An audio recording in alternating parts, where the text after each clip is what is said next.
Hey patrons, everything has been going on this week. For those of you who don't know, my dad passed away last weekend, and we've been all week between grieving and trying to start getting everything that he has taken care of.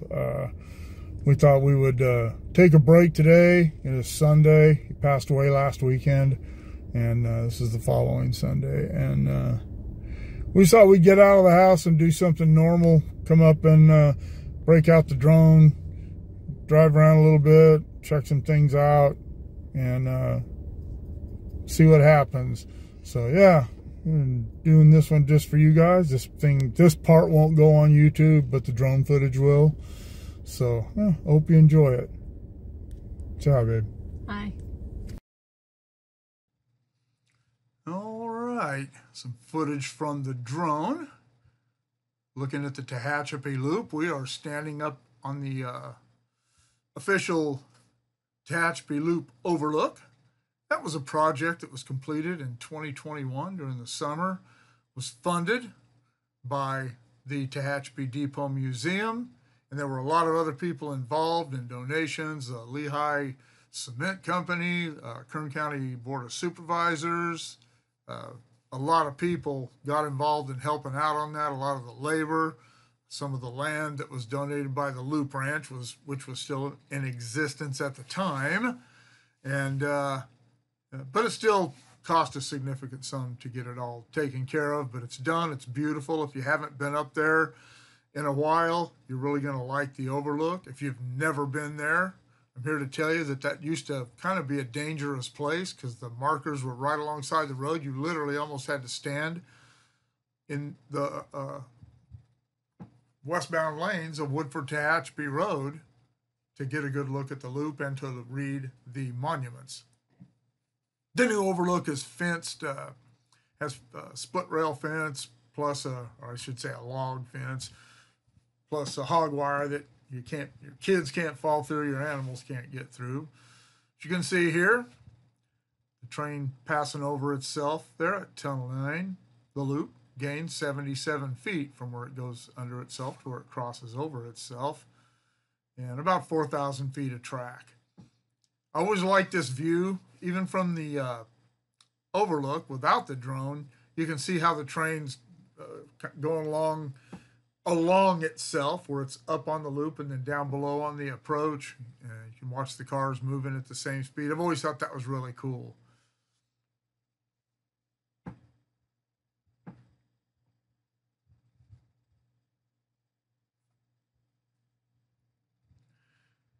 Getting ready to go across used to be the road into the main part of the Loop Ranch, where the people that operated the ranch, not the owners, but the people that ran it, where some of them lived. That's all vacant now.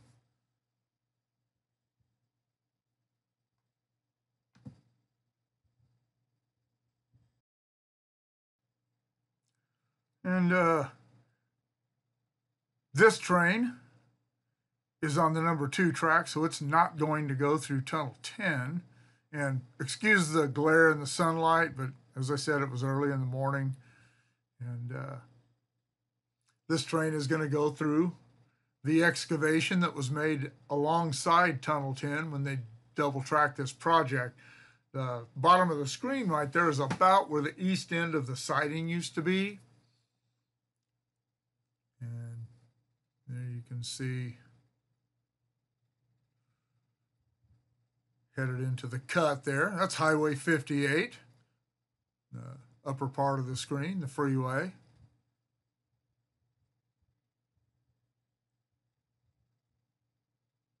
Tunnel 10 right there at the bottom right. Looking back at the loop now, where you can see right down into Tunnel 9 there. Sorry for the moving around. I'm still getting used to, or was still getting used to at the time, the subtleties of moving it around, which I still haven't really gotten used to because I simply haven't had time to get out. See the DPUs coming around the bottom of the loop there. And this is looking west toward Bakersfield.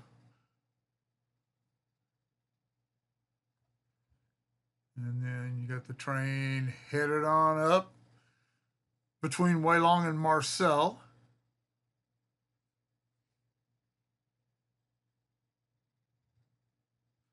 And again, sorry for the glare. Good thing that this drone records in 4K.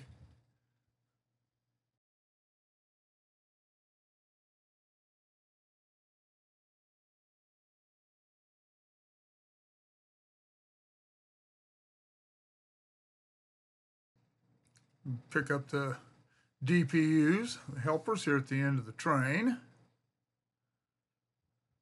I really wish that this drone had sound, but it doesn't. That's a shame. It would probably sound pretty cool right on top of the stacks like that. And again, sorry for the heavy touch on the zooming and panning and all that. I'll get better. I hope.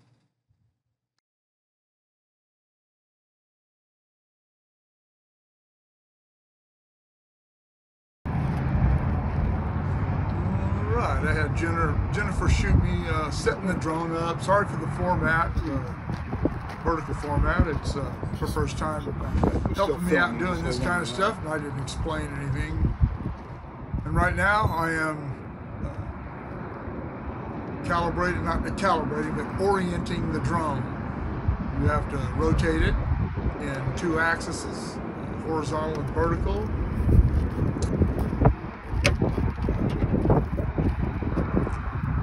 And that way, the drone knows where it is, which way it's pointing, and that all makes a difference. Like when you hit the home button, the drone needs to know where you were, where it started, it needs to be pointed the right way.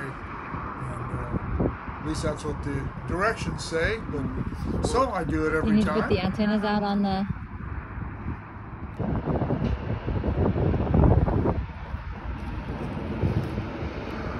And once you have it all oriented correctly, you set it on the ground. Did you put it in airplane mode? 360 degrees.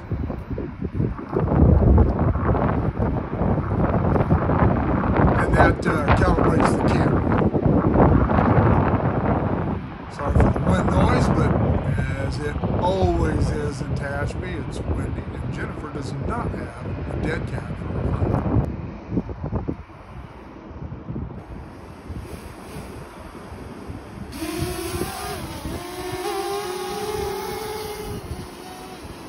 And away we go.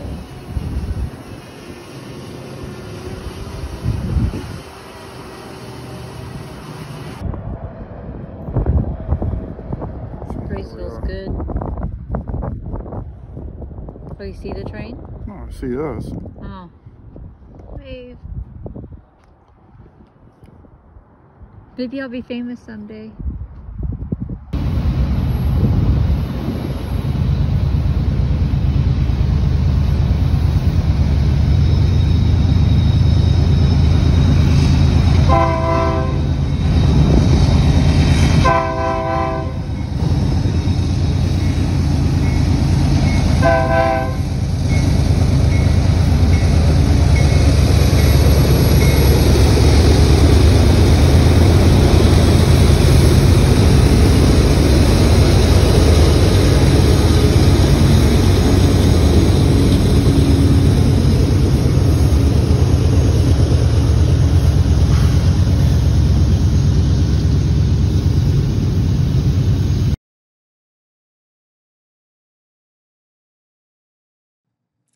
All right, I was a little late in getting the drone up, and but to catch the train coming out of the tunnel. But that was tunnel 14 that it was emerging from. This is an eastbound train, or for all you who aren't familiar with Southern Pacific terminology, this is a southbound train, and that is tunnel 15 up there that it's headed into. Highway 58 alongside. Another thing, A lot of the noise you hear on videos that I'm shooting here and on these videos where Jennifer's shooting is freeway noise. The freeway is very close. It's down this really narrow canyon, and the noise just echoes right back across into you. So it's very noisy here, which always made it a dangerous and scary place to be inside tunnels back in the day when we didn't have to have track and time to do that. You get in a tunnel without on-track safety today and get caught there like that by the wrong people, and yeah, you are not going to be very popular.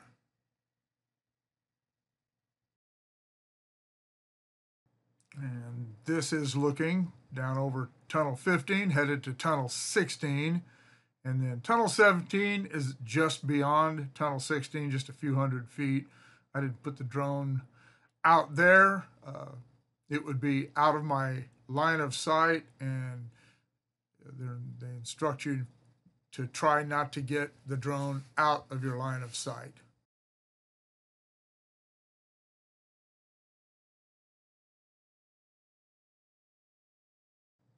And this is looking back toward Tunnel 14. Those are the intermediate signals between Tunnel 14 and 15. Again, Freeway 58 to the right. The raging, roaring Tehachapi Creek in between. And Bear Mountain in the upper left. This is looking kind of southwest right here, back towards Bakersfield.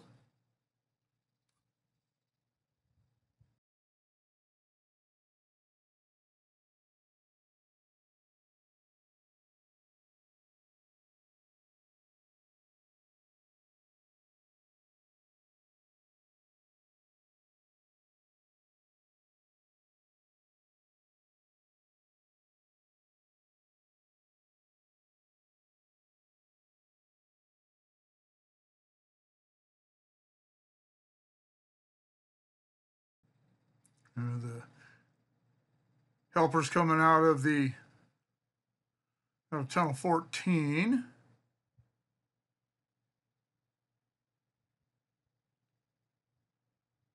And I know they make drones that do have sound,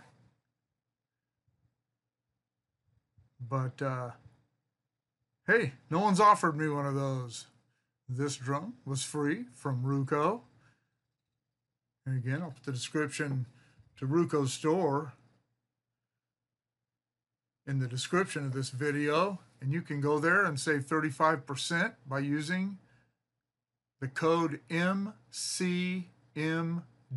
Save yourself 35% on not just drones, but some of the other cool stuff they have. You can see Jennifer and I standing there, middle frame, and I am parked up between Tunnel 14 and 15. I do not recommend anyone going up there to chase trains, watch trains, shoot videos, take pictures. I do not recommend going up here. The wind was making it really difficult to get this thing to stay still, so I just ended up landing it on the dirt. I forgot my board at home, so I had my sun thing out, but I missed it anyway. But it turned out okay. Well, we decided to go to Conan's and get a snack. It's all right. If you've never been here and you like sweet stuff, I hear they have good sandwiches and soups. If I'm going to eat up here, a sandwich or something like that, I don't eat here. I go to Burger Spot or something. But, I don't know. People who weren't here prior to 2005 call this an iconic place, but when I lived here, when I moved away, it was still an abandoned packing shed, and while I was growing up, it was a working packing shed. So anyhow, that's how I feel about that. But anyway, leaving Conan's, let's see if we can get hold of Mike and Cheryl Butters, who run the Tehachapi Live Train Cam, and go up there. I have a gift that I'd like to give to them for putting us up there for the weekend in February at no charge. So, and I haven't seen them for a while, so yeah, see what happens. And we drove up to the top of Tunnel 2 and ran into a subscriber named Rick Johnson. gentleman from Visalia. Had a nice conversation. He was on his dual sport motorcycle. We passed him going up the freeway, and I noticed his bike when he pulled up. I noticed it was the same guy, but yeah, small world. You never know who you're going to run to up on the Tehachapi. All right, it was getting on towards mid-afternoon here, and we had moved down to Sandcut Hill, the top of Sandcut Hill. And you've seen videos that have shot from here before. That little road to the left there is the road that goes out to the dump. And to the right of the train at the bottom of the hill is Bena Road, old Highway 466, and later 58. I don't know if that was ever 58. I think 50. They didn't rename it 58 until after they built that section of the freeway. But you can see the road there. It's a road that followed the tracks. And the smoke you see on top of the mountains there, that was from the Borel fire, which was the second largest fire that we had in California this season, started by a drunk driver who crashed his car up in Kern Canyon, caught everything on fire, and he was killed. But yeah, I was up here at Sandcut, standing here shooting this video, and one of the security guys walked up. I didn't even see him. He came up behind me and said, "How's it going?" or something. They're out there trying to keep people from robbing these trains. And I assured him that that was not the business I was in. But, so yeah, this Sandcut Hill, beyond that, is the control point of Bena. Doing a slow 360 looking around. That's north. That's looking back to the west there towards Bakersfield. And no, that's not south, that's down.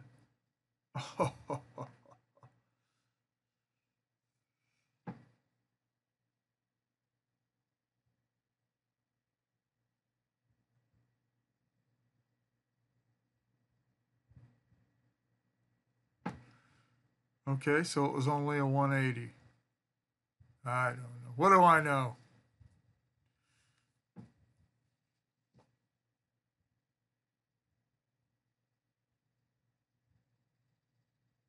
And yes, the dump is a busy place.